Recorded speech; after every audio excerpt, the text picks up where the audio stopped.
Untuk melengkapi pembahasan kita yang terakhir pada pertemuan terakhir, di sini kita akan sampaikan juga termaktub di kitab ini satu cabang masalah far'un yang di sini disampaikan oleh seorang ulama namanya Al-Imam Al-Bajuri rahimahullahu taala.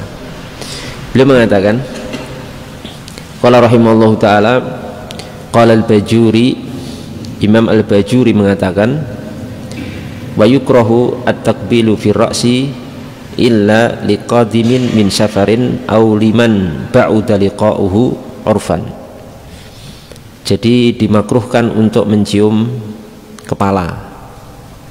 Jadi di bangsa Arab yang saya alami di Yaman, khususnya di Yaman, di Saudi, ketika di sana itu ada tradisi mencium kepala. Jadi mencium apa nih? Kening, bunubun. Itu ada tradisi seperti itu. Kalau ketemu, ya, misalkan murid ke guru, misalkan ya, atau misalkan tamu ke yang ditamui, itu ada kebiasaan mencium kepala atau kening, itu ya. Itu menurut Imam Al-Bajuri di sini bahwa mencium kepala itu dimakruhkan, kecuali, berarti ini yang dibolehkan ya, kecuali liqadimin min safar, seorang yang baru datang dari perjalanan jauh, jarang ketemu, dari baru melakukan safar yang jauh ketemu, nah itu boleh mencium kening atau kepala. Auliman ba'uda liqa'uhu urfan, atau orang yang jauh, jarang atau hampir tidak pernah ketemu secara urf, secara adat. Nah ini diperbolehkan. Misalkan dulu ketika kami baru datang di Yaman, dari Indonesia datang ke Yaman, masuk pondok, biasanya kan dipertemukan dengan syekhnya di situ ya, kenalan dulu lah, maksudnya ramah tamah gitu. Waktu itu ba'da sholat subuh kita ketemu sama syekhnya. Di situ kita awalnya saya kurang paham ya tradisi sana. Kemudian ada teman yang sudah di situ sebelumnya memberi isyarat untuk kita mencium kening daripada syekh gitu. Jadi kita salaman biasa, terus mencium kening syekhnya, guru besarnya lah di situ. Nah itu seperti itu boleh, karena kita baru datang dari tempat yang jauh, lintas negara, jarang ketemu, maka seperti ini boleh, diperbolehkan. Orang yang tempat tinggalnya jauh, jarang bertemu, atau baru pulang dari safar ya, misalkan kita orang tua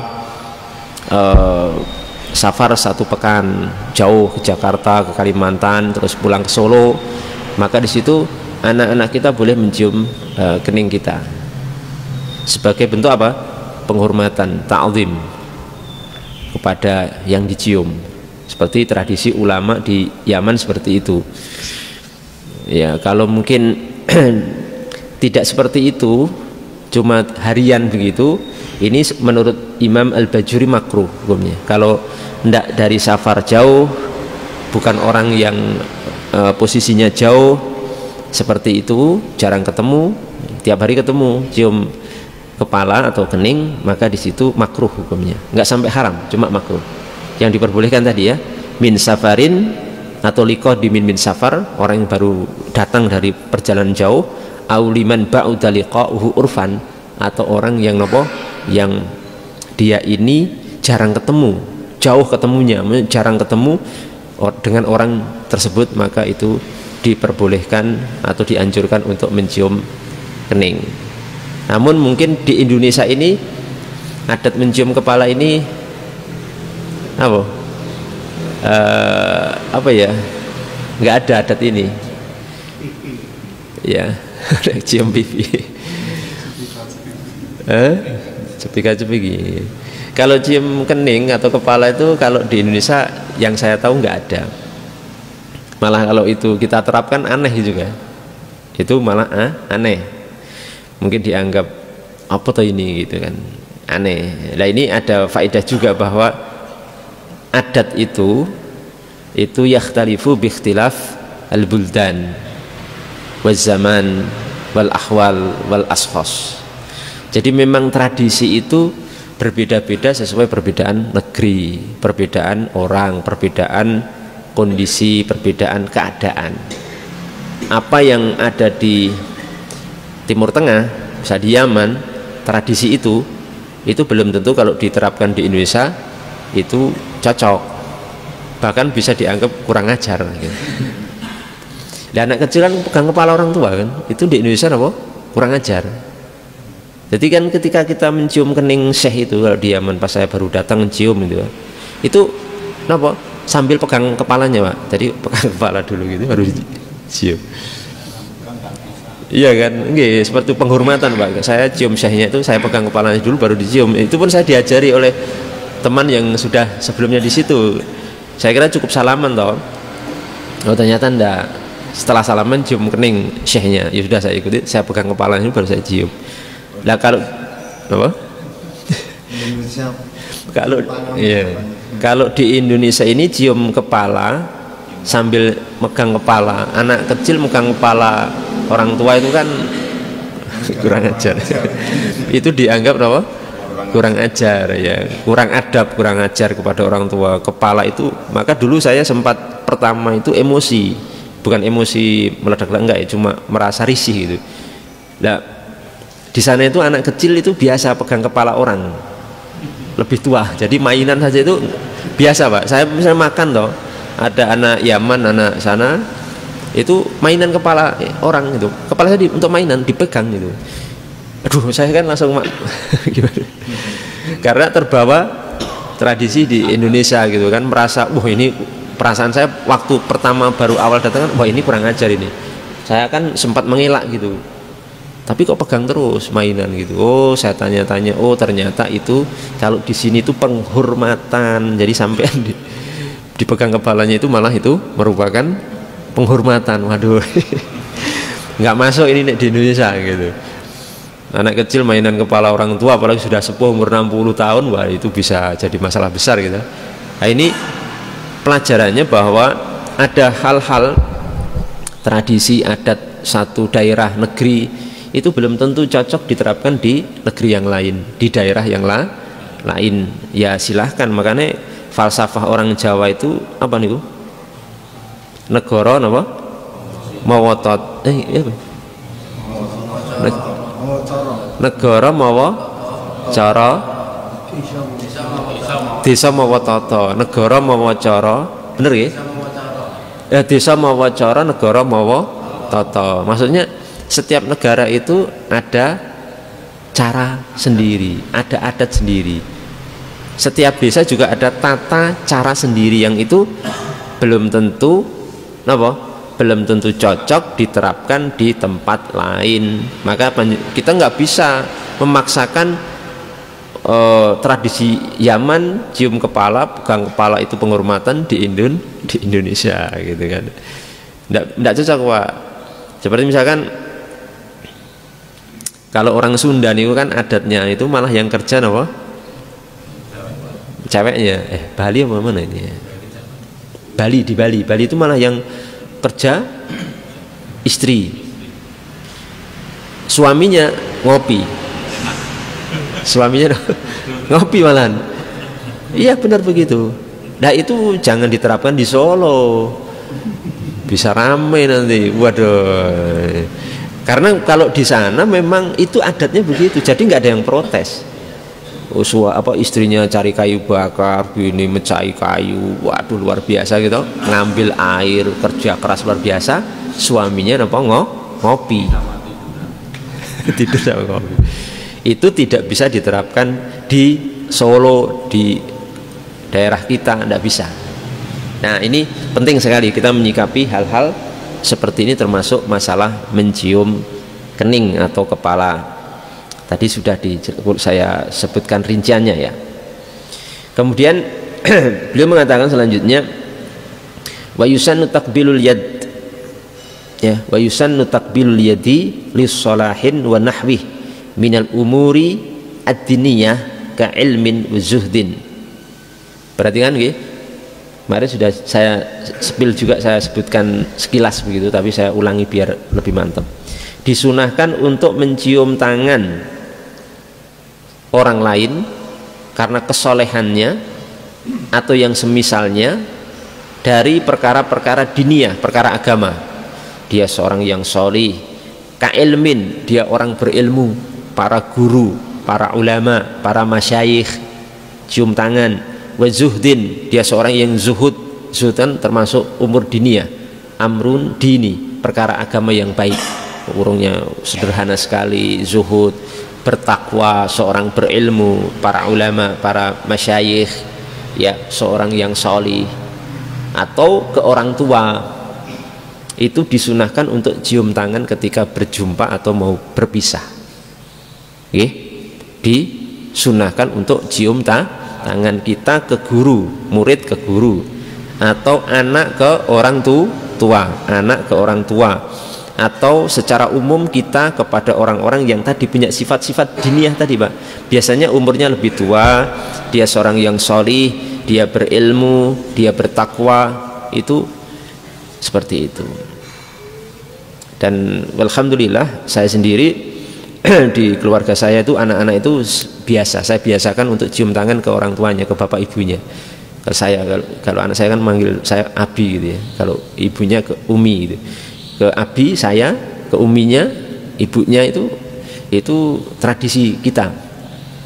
Mau berangkat sekolah cium tangan, mau berangkat kerja cium tangan, nanti pulang cium tangan lagi. Cium tangan, salam saya gitu, cium tangan Abi gitu kan. Nanti setelah itu salam, assalamualaikum, cium tangan. Ini satu hal yang sunnah hukumnya. Jadi ini perlu saya sampaikan gitu, karena ada sebagian yang mengingkari ini, menyatakan bahwanya katanya cium tangan guru, masyayikh, ulama ataupun ke orang tua itu merupakan perkara yang dilarang dalam Islam.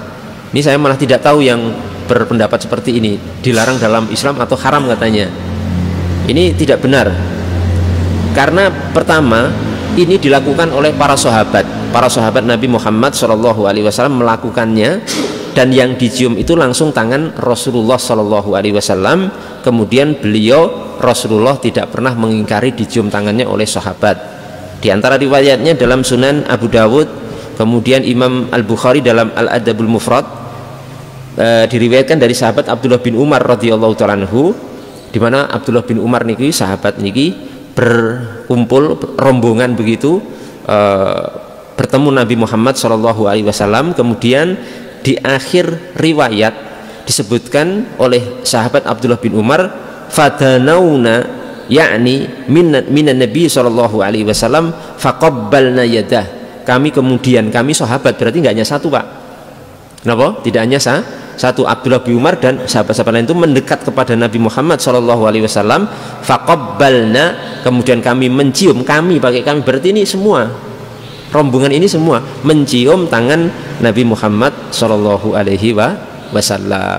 Itu mencium semua, menunjukkan, dan di sini riwayat ini Nabi Muhammad SAW tidak mengingkari akan fenomena itu atau perbuatan para sahabat Nabi Muhammad SAW kepada beliau. Juga dalam hadis lain dalam Sunan Abu Dawud, ini saya sampaikan supaya ilmiah artinya ini ranah ilmiah, bukan ranah bukan ranah karena kebencian atau karena ada tendensi lain, tidak. Ini murni ilmiah, nggak ada kaitannya dengan politik ataupun ormas apapun, tapi ini ranah ilmiah, tidak ada tendensi apapun. Hadis lain itu dalam Sunan Abu Dawud nomor 5225, dan status hadisnya hasan, maksudnya bagus sanadnya. Ini riwayat dari Zar' radhiyallahu ta'ala anhu dalam peristiwa pengutusan Abdul Qais, kisahnya itu. Lah di situ disebutkan oleh perawi, lamma qadimna al-Madinata faja'alna faja'alna natabadaru min rawahilina fanuqabbilu yadan Nabi sallallahu alaihi wasallam. Maka tatkala kami tiba di kota Madinah, kata para sahabat ini, maka kami kemudian bercepat-cepat untuk menambatkan hewan tunggangan kami. Setelah itu fanuqabbila, setelah itu kami mencium tangan Nabi sallallahu alaihi wasallam. Ya, hadisnya dalam Sunan Abu Dawud dan statusnya hasan, artinya hadisnya itu valid dari Nabi Muhammad SAW. Berarti yang mengamalkan ini sahabat, dan kita diperintahkan untuk ittiba'u sahabah, mengikuti siapa? Generasi salaf. Dan generasi salaf yang pertama itu generasi sahabat. Sahabat Nabi itu tradisinya mencium tangan Rasulullah SAW, gitu. Dan yang mencium ini tidak hanya satu, tidak banyak, riwayat-riwayat tadi sudah kita sebutkan, ya. Sehingga menurut kami itu agak aneh kalau ada sebagian kemudian, oh itu haram hukumnya mencium tangan orang tua, itu haram. Loh, dari mana? Saya malah kurang paham haramnya dari mana gitu. Jadi mencium tangan orang tua itu bukan berarti kita mempertuhankan, menyembah orang tua kita, tapi sebagai bentuk penghormatan, memuliakan bapak dan ibu kita, sebagaimana para sahabat memuliakan Nabi Muhammad Shallallahu Alaihi Wasallam. Jadi saya juga ke orang tua saya begitu, Pak. Ketemu orang tua, apalagi jarang, pas lama nggak ketemu mesti cium tangan. Untuk memuliakan ibu kita, bapak kita yang sudah berjuang sebagai sebab kita ada dan kita sampai sebesar ini, sampai seperti ini, itu kan perjuangan wasilah bapak dan ibu kita. Itu kita muliakan dengan kita cium tangan mereka. Semoga kita mendapatkan barokah dari tangan-tangan yang pernah digunakan untuk berjuang sampai kita lahir, sampai kita bisa dewasa. Tangan-tangan yang tidak pernah lelah menghidupi kita. Sekedar itu, bukan kemudian mempertuhankan atau menyembah bapak dan ibu kita. Ya mungkin nggak ada nggak, mosok kita ada nggak kita yang mencium tangan bapak ibu kita kemudian menjadikan bapak dan ibu kita Tuhan? Enten mboten? Tidak ada. Siapa itu? Saya kira nggak ada orang yang normal, nggak ada. Itu cuma memuliakan atau menghormati bapak dan ibu kita. Andai perbuatan ini haram hukumnya, dilarang sebagaimana sebagian orang mengharamkannya, tentu Rasulullah akan mengingkari itu. Oh jangan kamu cium tangan saya, ini perbuatan gulu katanya, ini perbuatan melampaui batas. Tentu Rasulullah akan menolak itu. Lah buktinya Rasulullah tidak menolak itu dalam ilmu usul fikih, ya, makanya penting belajar ilmu usul fikih. Dalam ilmu usul fikih itu namanya takrir. Ya, sunnah takririyah, sunnah sesuatu yang hukumnya sunnah dengan sebab ditakrir, disetujui oleh Nabi Muhammad Shallallahu Alaihi Wasallam. Beliau diam tidak menolak, itu berarti persetujuan beliau Shallallahu Alaihi Wasallam kepada perbuatan sahabat, yang perbuatan sahabat ini naik derajatnya dari perbuatan sahabat menjadi sunnah karena sudah disetujui oleh sinten Rasulullah Shallallahu Alaihi Wasallam. Jadi monggo kita berusaha untuk membiasakan, terutama anak-anak kita,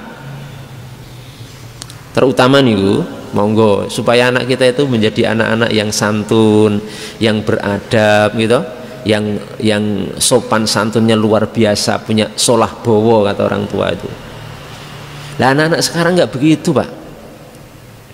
Jalan di depan orang tua, simpun sepuh ya, orang tua duduk ngeten, jalan di depan tuh gitu. Nggak ada nunduk-nunduknya sedikit, permisi, nggak ada. Gimana? Nggih, seperti itu. Krisis akhlak, krisis apa? Adab, krisis budi pekerti. Nek dulu ya, kita itu malu jalan di depan orang tua yang duduk, itu malu. Kita menggok dari belakang. Gimana? Iya. Nggak enakan kok kita jalan di depan orang tua kita, menggok dari arah belakang berjalannya Pak.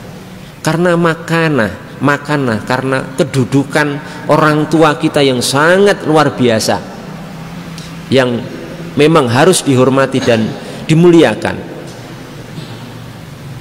Kita dulu, zaman saya kecil itu saya masih ingat sekali, ketika misalkan ada orang tua kita duduk di kursi, ada tamu, anaknya itu nggak ikut duduk di kursi, duduknya di bawah. Anak sekarang enggak, bapaknya ibunya di kursi, dia enggak hanya di kursi ya, berdiri di kursi, kakinya ngangkang, kakinya apa, kakinya di atas kursi juga. Nggih mboten, ya itu fenomena, fakta itu. Bapaknya ibunya duduk di kursi, kakinya di bawah, anaknya ikut duduk di kursi, kakinya di atas, di meja, kadang di kursi juga. Ini luar biasa, musibah yang menimpa umat Islam sampai seperti ini ya. Maka itu monggo dibiasakan gitu. Sama niki saya pesan, kalau boleh pesan niku ke para pengajar TPA gitu ya, monggo dibiasakan anak-anak TPA itu datang tuh salim sama ustadz dan ustadzahnya, cium tangan, salam dan cium tangan ke ustadz dan ustadzahnya. Itu nanti akan membekas Pak, bagaimana mereka akan menjadi generasi muslim dan muslimah yang beretika, beradab kepada para guru-guru mereka. Jadi tidak ada nanti istilah murid napa durhaka sama gurunya, murid napa kurang ajar sama gurunya. Sekarang luar biasa mengerikannya, murid itu biasa mencak-mencak kepada gurunya, melawan guru biasa, membuli gurunya biasa. Padahal itu maaf ya, itu merupakan sesuatu yang bisa jadi nanti akan berbalik kepada sang murid, kepada dia sendiri memperlakukan gurunya seperti itu, atau ke orang tuanya. Na'udzubillah, kita berlindung pada Allah Subhanahu wa taala supaya kita dilindungi dari perilaku yang seperti itu dan kepada anak-anak dan generasi kita sekalian. Kemudian yang terakhir ya, riwayat saya tambahkan satu lagi dalam kitab Al-Adabul Mufrad karya Imam Bukhari. Riwayat dari Al-Adabul Mufrad karya Imam Bukhari dari Abdurrahman bin Ruzain. Dari sinten? Abdurrahman bin Ruzain. Beliau mengatakan, mararna bi Rabadah faqila lana hahuna salamah, hahuna Salamatul Ibnul Aqwa. Kami melewati Rabadah. Rabadah itu satu tempat Pak, kata Abdurrahman bin Ruzain itu. Kemudian ada yang mengatakan di sini tinggal Salamah bin Aqwa. Salamah bin Aqwa niku sahabat. Lalu kami mendatangi dan mengucapkan salam kepadanya. Fa'atainahu fasallamna alaih. Kami datang ke Salamah bin Aqwa, Al-Aqwa, sahabat itu, dan kami mengucapkan salam. Kemudian fa'ukhrija yadaihi, lalu Salamah bin Aqwa niki mengeluarkan tangannya. Beliau mengeluarkan tangannya seraya berkata, Salamah bin Aqwa itu sahabat. Awalnya tangannya disembunyikan begitu, terus dikeluarkan gini, terus seraya berkata ngeten, bayatu bihataini Nabiya sallallahu alaihi wasallam. Dulu aku pernah berbaiat kepada Rasulullah dengan menggunakan kedua tanganku ini. Artinya tangannya Salamah bin Aqwa itu pernah bersentuhan dengan tangan manusia termulia, yaitu Nabi Muhammad sallallahu alaihi wasallam. Coba nek jenengan berkesempatan tangan jenengan itu pernah sentuhan, pernah salaman dengan Nabi Muhammad sallallahu alaihi wasallam. Itu berarti tangan yang mulia, berkesempatan ketemu Rasul dan sempat salaman dengan Nabi Muhammad sallallahu alaihi wasallam. Makanya sahabat Salamah bin Aqwa ini sangat merasa bangga dengan itu. Pernah tanganku ini pernah aku pakai untuk berbaiat kepada Nabi. Karena nek baiat itu kan salaman ngeten Pak. Jadi misal Rasulullah niki sahabat itu salaman gitu ya, terus berbaiat kepada Rasulullah SAW. Nah setelah itu menyampaikan ini tanganku pernah saya gunakan untuk berbaiat kepada Nabi Muhammad SAW. Kemudian beliau itu menampakkan telapak tangannya, kafan lahu, tangan Salamah bin Aqwa niku ditampakkan gitu lebih jelas. Dan tangannya Salamah bin Aqwa sahabat niku napa? Di dalam riwayat Adabul Mufrad disebutkan lahu dokhmah ka'annaha kaffu ba'ir. Tangannya itu gede, Pak. Tangannya gede seperti napa? Seperti telapak unta. Ini mungkin termasuk orang yang fisiknya besar ya, kuat besar, jadi tangannya itu gede sekali, tidak di kewajaran manusia umum itu ya. Kalau tangannya biasanya sekian, itu lebih gede lagi, seperti tangan apa telapak unta gitu. Kemudian di akhir riwayat itu disebutkan para tamu yang mendatangi rumah Salamah bin Aqwa itu apa? Mereka mengatakan fakumna ilaiha faqabbalnaha. Maka kemudian kami berdiri dan kami kemudian mencium tangan Salamah bin Al-Aqwa itu. Ya. Dan sahabat ini ketika dicium tangannya juga tidak menolak. Karena yang hadir para tamu ini diberikan bahwa tanganku ini pernah aku gunakan untuk salaman dengan Rasulullah SAW. Maka kemudian tamu itu mencium tangan sahabat Salamah bin Al-Aqwa. Jadi Bapak Ibu yang dimuliakan Allah Subhanahu wa taala, ini mungkin terlalu panjang nih, tapi saya cukupkan sampai di situ bahwa mencium tangan orang-orang mulia, orang tua, bapak, ibu, para guru, para masyayikh, para ulama, orang-orang bertakwa, orang yang lebih tua dari kita. Misalnya kula ke Mbah sinten nggih, saya punya mbah-mbah yang sudah sepuh itu, kalau ketemu ya saya cium Mbak tangan beliau-beliau itu. Itu selama dasarnya adalah karena kesolihannya, karena agamanya, karena ilmunya, karena ketakwaannya kepada Allah Subhanahu wa taala, maka di sini disebutkan Imam Al-Bajuri itu disunahkan. Yang dimakruhkan itu ketika cium tangan karena kekayaan, karena orang itu sugih, karena kaya, atau karena jabatan, atau karena kedudukan atau kekuasaan. Sampean ketemu presiden, wah cium tangan. Karena presidennya, karena kekuasaannya, niku hukumnya makruh. Ketemu orang miskin nggak pernah cium tangan, walaupun lebih tua, tapi pas ketemu orang bawa mobil Pajero langsung cium tangan. Gara-gara Pajeronya, gara-gara bawa Pajero terus cium tangan. Pas ketemu lain hari sebelumnya itu ketemu orang miskin, enggak cium tangan, babar blas. Jangankan cium tangan, bawaannya langsung curiga, ini mesti mau utang ini. Kalau didatangi orang miskin gitu, ini mau utang kayaknya ini. Tapi kalau yang datang bawa Pajero, Alphard, langsung nunduk gitu. Nunduk langsung cium tangan. Ini mesti karena apa? Karena Alphardnya. Karena apa? Pajeronya.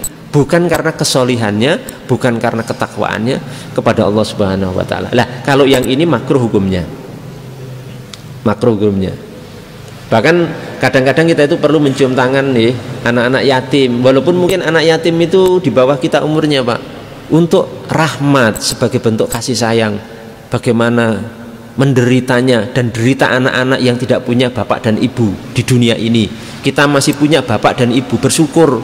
Mereka nggak punya bapak ibu sejak kecil, kita ciumi tangan mereka ya sebagai bentuk kasih sayang, itu luar biasa. Demikian.